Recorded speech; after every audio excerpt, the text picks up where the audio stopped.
Ислам бейбітшілік пен жасампаздық діні. Осылай аталған ағылшын тіліндегі кітап бұдан бұрын Лондонда таныстырылған болатын. Жуырда құнды еңбектің тұсаукесері Америка Құрама Штаттарында да өтті.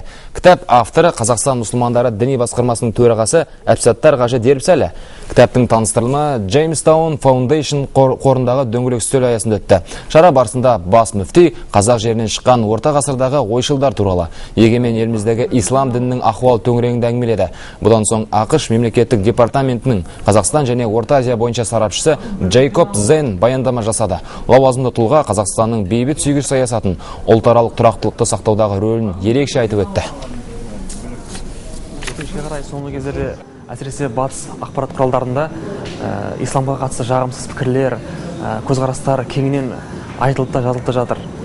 Осы тұрғыдан келгенде бас мүфтидің «Ислам, бейбітшілік және жасампаздық» деген кітабының басқа Америка Құрама Штаттарында тұсауын кесілуі осы жағымсыз көзқарасты сәл де болсын соған қарсы исламның қандай екендігін, ақиқатында Құран нені меңзейді деген сауалдарға жауап беріледі.